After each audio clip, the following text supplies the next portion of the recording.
오늘은 주 안에서 우리는 하나라는 제목으로 하나님의 은혜를 나누도록 하겠습니다. 성도 여러분, 누군가가 여러분들에게 당신의 소망이 무엇이냐고 물어본다면 여러분들은 무엇이라고 대답하시겠습니까? 여러분들에게 소망은 무엇입니까? 오늘 함께 읽은 고린도 후서에 나온 고린도 교회의 많은 성도들에게 소망은 세상에서의 재물과 명예, 눈에 보이는 것으로 자신의 가치가 높아지는 것이었습니다. 고린도 교회는 세상의 물질과 향락에 빠져서 자신들의 눈이 어두워져 있고 심지어 거짓 사도들이 하는 그런 말들에 속아서 앞뒤를 분간하지 못하는 어리석은 상태에 있었습니다. 고린도 후서를 작성하던 당시 사도 바울은 고린도 교회를 떠나서 마게도니아 지역에 있었습니다.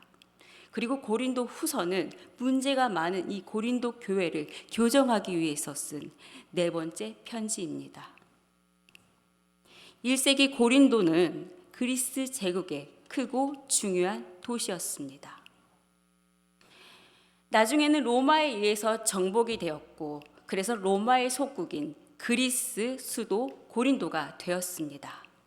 고린도는 유럽과 아시아를 연결하는 중요한 무역로로서 두 개의 항구가 있을 만큼 큰 무역 도시였습니다.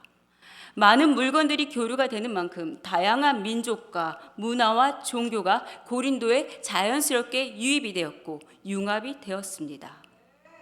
사도 바울은 두 번째 선교 여행을 하면서 18개월 동안 고린도에 머무르면서 고린도 교회를 세웠습니다. 이때 바울은 고린도의 그 도시의 상업적인 특징을 잘 알았기 때문에 수많은 사람들이 고린도에 잠깐 머무르다가 자신의 고향으로 되돌아갈 때 복음을 들을 수 있도록 고린도에서 복음을 전했던 것으로 예상을 하고 있습니다. 그 당시 헬레니즘 문화 자체가 성적으로 문란했고 또 고린도 지역만의 그 문화적인 다양성과 개방성, 물질주의, 쾌락주의, 우상숭배가 지속적으로 예수 그리스도의 공동체인 고린도 교회에 많은 영향을 주었습니다. 그래서 고린도 교회의 성도들은 이 세상의 죄와 타협하면서 세속적이고 자기중심적이고 이기적이고 경쟁하는 모습으로 신앙생활을 해왔습니다.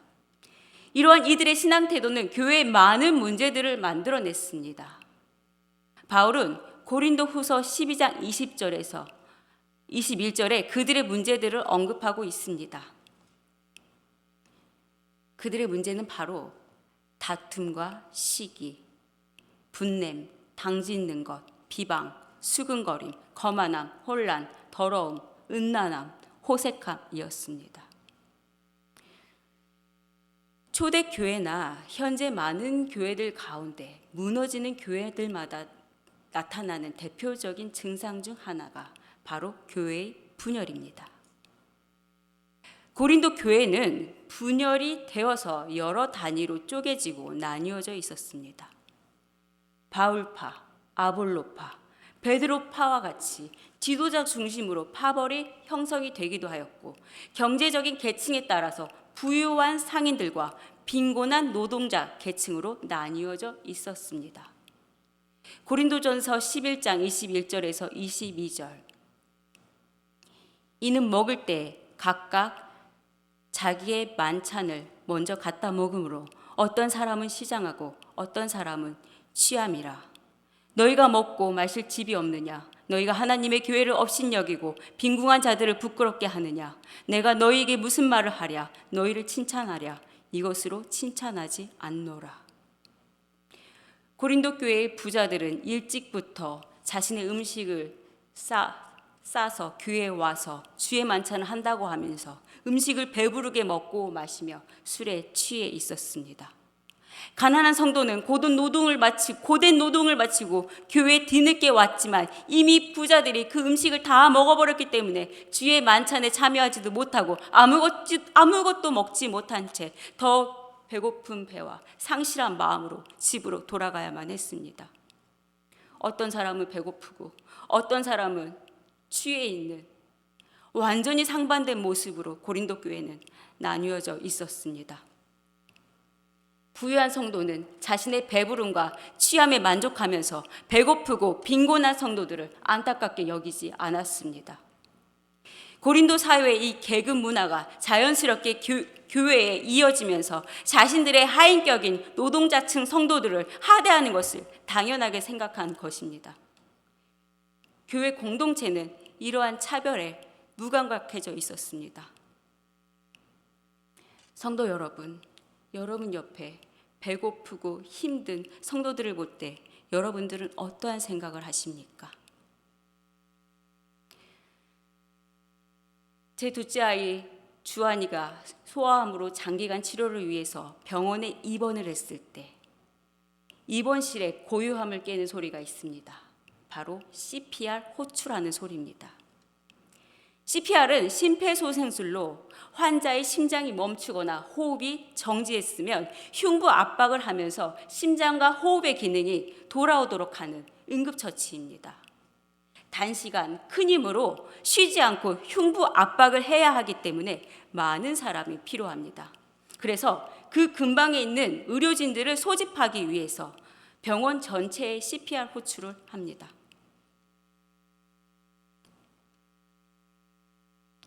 CPR 호출을 하면 그곳에 있는 많은 의료진들이 달려옵니다. 그리고 환자들과 보호자들도 그곳에 구경하러 달려옵니다. 그리고 CPR의 그 모든 처치가 끝나서 돌아갈 때 환자들의 보호자는 이런 말을 합니다. 나만 아니면 돼. 우리 가족만 아니면 돼. 옆에서 CPR을 받을 만큼 위급한 환자의 고통을 보면서 많은 사람들은 나만 아니면 돼라는 생각을 본능적으로 하고 이 옆에 있는 그 사람의 고통을 선을 딱 긋듯이 입으로 말을 합니다.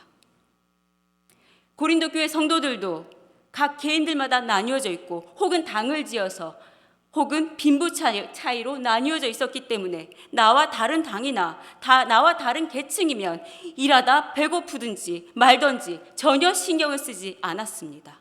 나만 아니면 돼.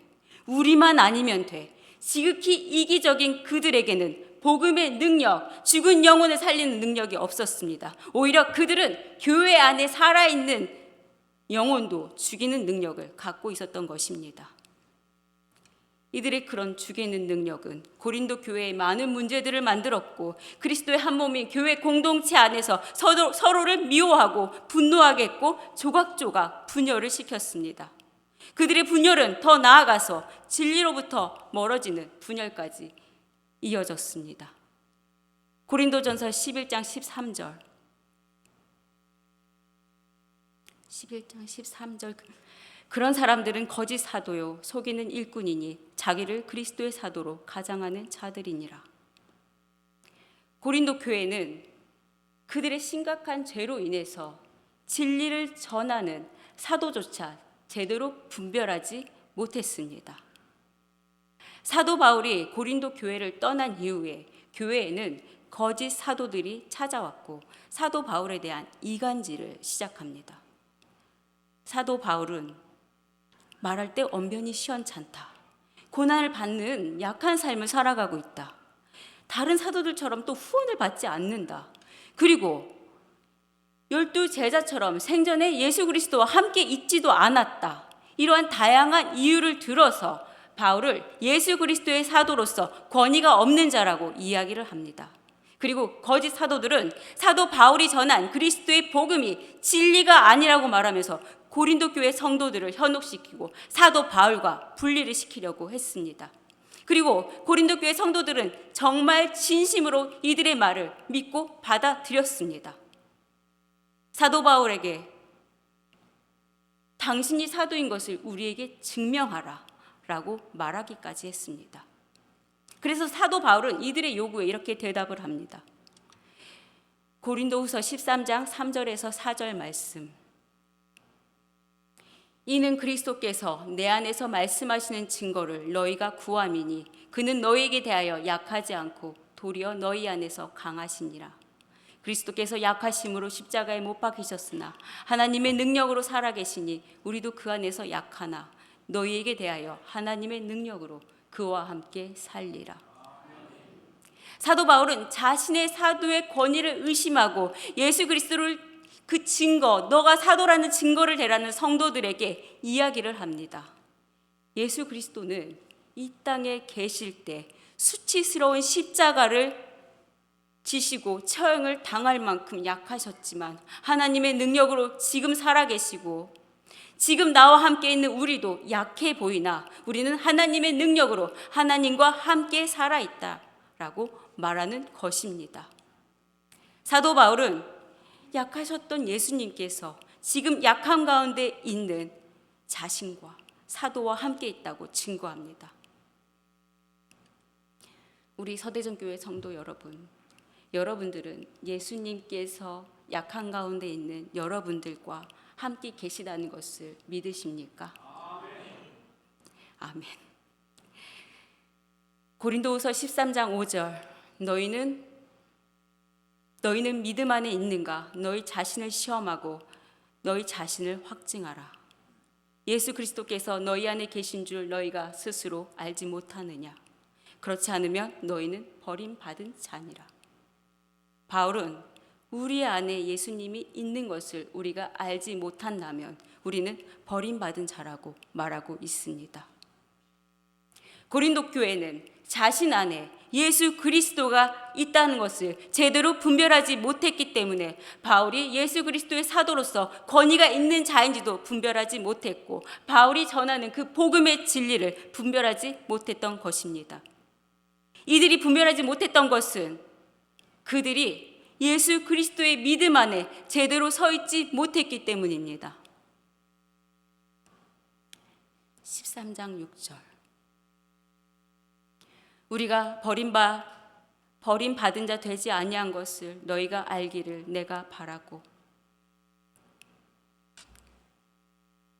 하지만 바울은 고린도 교회가 그리스도 안에서 그 믿음이 회복이 된다면 바울이 버림받은 자가 아니라 참 사도라는 것을 깨닫게 되고 그리고 그가 전했던 복음의 진리가 진짜라는 것을 깨닫게 될 것이라는 것을 믿고 있었습니다.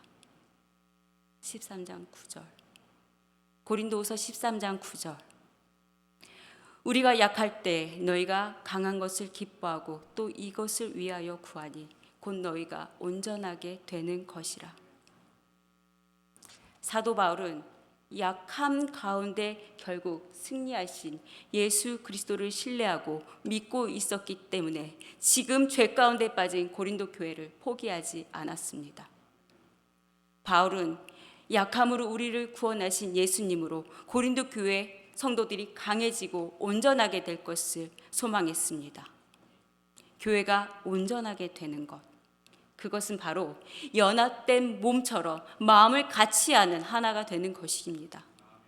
성도가 하나가 될 때 성도는 고난과 고통 가운데 있는 다른 성도를 위해 중보 기도를 하고 그를 일으켜 세워주고 살려내는 것입니다. 2021년 6월 5일 토요일 저는 3년째 소아암 재발 치료를 받고 있는 주한이가 혈뇨를 보는 것을 계속 관찰을 하고 있었습니다. 혈뇨는 몇 주간 계속되었고 주한이는 여러 번 이야기를 해도 물을 잘 마시지 않았습니다. 주한이가 하고 있는 이 암 치료는 신장 기능이 나빠지면 중단을 해야 되기 때문에 저는 그 순간 두려워졌습니다.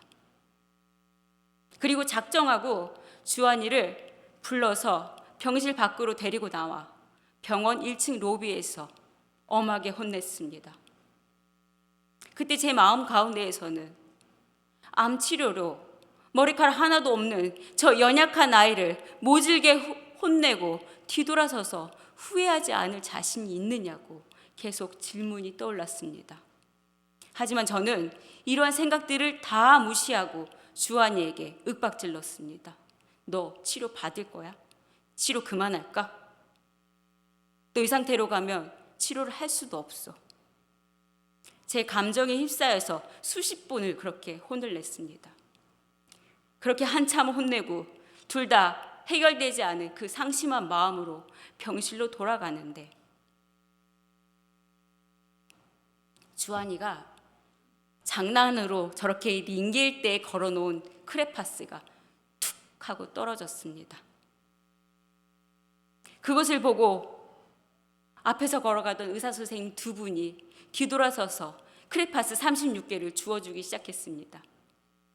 그리고 주한이가 크레파스 통 플라스틱을 주스러 가다가 저 큰 링겔대가 넘어졌습니다. 주한이는 이 수액을 심장의 동맥과 바로 연결을 해서 수액을 하고 치료를 받고 있었습니다. 주한이가 그렇게 가면서 링겔대가 넘어지면서 주한이 수액과 주한이 가슴에 있는 그 정맥관에 그 줄이 끊어지면서 피가 나오기 시작했습니다. 저는 당황하고 있었는데 마침 그곳에 있던 간호사 선생님이 급하게 와서 주한이의 링겔을 닫아주면서 후속 조치를 해주셨습니다. 저는 주한이의 끊어진 링겔줄과 링겔대를 잡고 입원실로 돌아왔습니다. 끊어진 링겔줄, 피 묻은 환자복, 그럼에도 해맑은 아이. 그때 저는 내 두려운 감정으로 이렇게 해맑고 약한 아이에게 언어적인 폭력을 휘두른 것 같은 그 좌절감에 무너져 있었습니다. 그리고 그럼에도 불구하고 해결되지 않은 암과 점점 안 좋아지는 주한이 몸을 지켜보면서 깊은 슬픔을 느꼈습니다. 도대체 이 시간이 언제 끝날까? 병원 보호자 의자에 앉아서 울었습니다. 주님, 제 눈물이 보이십니까? 주님, 제 고통이 보이십니까? 제 삶의 자리에서 모든 것을 다 끊어내시고 몇 년 동안 이 작은 이 암에 걸린 이 알머리 아이를 제 옆에 두신 이유가 무엇입니까? 그렇게 기도하고 있는데 그때 우리 교회 한 권사님께서 광야라는 찬양과 함께 안부를 묻는 카톡을 보내주셨습니다. 광야에서 비로소 만나는 나의 하나님, 오늘도 하나님과 기쁜 동행하고 있을 우리 장집사님을 사랑하고 축복합니다. 광야의 노래 가운데 제 이야기가 있었습니다. 왜 나를 깊은 어둠 속에 홀로 두시는지, 어두운 밤은 왜 그리 길었는지, 나를 고독하게 나를 낮아지게 세상 어디도 기댈 곳이 없게 하셨네. 광야에 서 있네. 이 광야라는 찬양을 들으면서 저는 지금 제가 처한 이 상황에 대한 해석이 되기 시작했습니다. 내가 처한 상황이 온전히 주님만 만나라고 주신 광야의 시간이었구나. 그리고 오늘 있었던 이 사건 속에서도 주님은 나의 분노 앞에서 사람을 미리 준비시킴으로써 주한이를 지키고 있었다는 것을 깨닫게 해주셨습니다. 그 권사님께서는 저를 위한 기도를 하시며 떠오르는 생각과 그 순종으로 그 보낸 메시지를 통해서 가장 절망에 빠져있던 그 시간 저에게 주님을 다시 생각하면서 우리의 삶 가운데 일하시는 하나님을 소망하며 일어나는 힘을 주신 것입니다. 서대전교회 성도 여러분, 우리는 한 성령님 안에서 하나입니다. 우리는 하나로 묶여있기 때문에 아프고 고통받는 성도를 놓고 기도하고 또 그의 고통을 느끼며 또 그를 위해 또 기도하고 그를 위로하고 그를 살릴 수 있는 것입니다. 이것은 우리로 인한 것이 아니라 우리에게 오신 성령 하나님이 우리와 함께 있기 때문입니다. 우리가 온전히 예수 그리스도를 믿고 하나님을 바라볼 때 나도 모르는 순간 우리는 성령님께 순종을 하며 누군가를 살리고 있는 것입니다. 이것은 내가 하는 것이 아니기 때문에 시간이 지나서 뒤돌아봐도 성령님이 하셨군요. 주님 감사합니다 라고 고백할 수 있는 것입니다. 우리와 함께 하시는 성령님은 개인을 넘어서 우리도 모르는 순간 우리의 교회를 하나로 온전하게 만드십니다. 고린도후서 13장 13절. 주 예수 그리스도의 은혜와 하나님의 사랑과 성령의 교통하심이 너희 무리와 함께 있을지어다. 고린도후서 13장 13절은 고린도후서 마지막 인사입니다. 바울 서신 중 유일하게 고린도 후서에만 성령의 교통하심이 마지막 인사로 언급이 되어 있습니다. 바울은 고린도 교회의 모든 문제와 해결의 중요한 그 키를 성령의 교통하심으로 바라보고 있는 것입니다. 성령 하나님은 모든 경계를 뛰어넘으면서 삼위일체 하나님과 우리가 하나가 되게 하고 교회와 온 땅의 분열을 극복하고 온전한 하나가 되도록 해주십니다.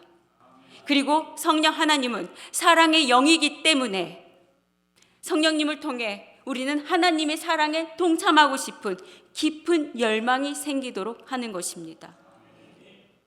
그래서 하나님이 주신 그 사랑의 열망 때문에 옆에서 죽어가는 사람을 보았을 때 나만 아니면 돼라고 말하면서 선을 긋는 것이 아니라 직접 심폐소생술을 하면서 살리고 싶은 마음이 생겨나는 것입니다.